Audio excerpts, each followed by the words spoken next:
ఇంకా నేను అప్పుడు పుట్టలేదంగా అప్పుడు పుట్టలేదు, మా ఇండస్ట్రీకి వచ్చింది ఈ మధ్య వచ్చావు అన్న. అదే కానీ అప్పట్లో అప్పుడు ఆ వినాయకరావు గారు ఆ చరిత్ర వేరు. సూపర్ హిట్ ఆ. ఈ మాటలు ఎక్కువ వినిపిస్తుండే. బట్ మీ దగ్గర నుంచి ఈ బ్లాక్ బస్టర్ అన్నది మీరే పాపులర్ చేసిన వాడు కదా. అంటే ఎందుకో అన్న మూర్తన, అతి తక్కువ కాలం కూడా మీరు నాకు అత్యంత ఆప్తులు, నాకు సన్నిహితులు. నేను 7 ఏళ్ళు ఇండస్ట్రీకి దూరంగా లేనన్న ఫీలింగ్ కల్పించింది మీరు నాకు. ఫీలింగ్ కాదు, ఎందుకంటే ఇండస్ట్రీలో ఏం జరుగుతుందన్నా, ఏంటన్నా, అసలు ఏంటి సినిమాలు, ఏంటి ఏ నిర్మాతకి ఏంటి ఎట్లా, నాకు సినిమా హిట్టా నిర్మాత మిగిలిన అని అడుగుతాను. కథ ఏం అడగను, నాకు అలవాటు అది. నాకు ఎందుకంటే నిర్మాత అనేవాడు బాగుండాలి. చెట్టు బాగుంటాయి కదండి కాయ కోసేది. చెట్టు ఎండిపోతే కాయ ఎక్కడ వస్తుంది, వీళ్ళు ఎక్కడికి వస్తారు.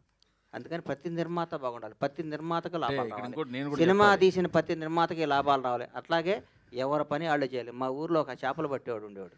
చేపలు పడుతూ రోజు చేపలు పట్టుకొచ్చి బయటికి రాగానే కొనుక్కొని అమ్ముకొస్తుంటే ఒకరోజు ఆడికి ఒక ఆలోచన వచ్చింది. నేను పట్టుకొని నీళ్ళల్లో పొద్దున్న గోచి కట్టుకొస్తే వీడు అమ్ముకుంటున్నాడు వీడు, అందుకని ఈడే పట్టుకొని వచ్చి గోసి తీసి ప్యాంట్ షర్ట్ వేసుకొని మరి షాద్నగర్ మార్కెట్కి వచ్చి అమ్ముకొని పోయాడు. 2 రోజులు 4 రోజులు అయింది. 5వ రోజు వాడితో పాటు 10 మంది పడుతున్నారు చేపలు. అందుకని టెక్నీషియన్లకి డైరెక్టర్లు అందరికీ చెప్తున్నాను, మీరు సినిమాలే తీయండి, ప్రొడక్షన్లో మేము చేస్తాం. మీరు చేసాడు ఇంకో డైరెక్టర్ వస్తాడు. ఇది టాలెంట్, ఇది ఆస్తి కాదు. ఇది ఎవడ బ్రెయిన్ అటు. సుజిత్ అనేవాడు సినిమా చూశాడు, ఇలా ఓజీ చూస్తుంటే వణుకు వస్తుంది నాకు. సినిమా చూశాడు, అట్లాంటి సుజితులు 10 మంది వస్తారు. ఇక్కడ ఎవరు రావచ్చు? హరీష్ శంకర్ అనేవాడు ఒక మామూలు సామాన్యమైన మధ్యతరగతి ఒక అద్భుతమైన ఒక బ్రాహ్మణ కుటుంబంలో పుట్టిన ఒక కుర్రాడు వచ్చి గబ్బర్ సింగ్ సినిమా తీసా అంటే ఇది ఏం టాలెంట్? ఎవరబ్బాయి ఇలా దాసనాడు రావా ఏనా?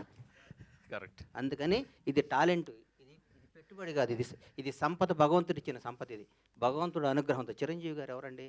ఒక మామూలు వెంకట్రావు గారు కానిస్టేబుల్, హెడ్ కానిస్టేబుల్ కొడుకు, భారతదేశాన్ని శాసిస్తూ రాబోయే 4-5 తరాలకి బేసేసి ఒక చిరంజీవి అనే పేరు రాబోయే 100-150 ఏళ్ళు కూడా పలానా టైంలో మెగాస్టార్ చిరంజీవి అనే ఉండేవాడు.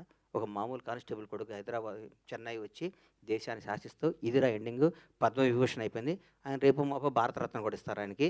భారతరత్నగా ఆయన రిటైర్డ్ అవుతాడు.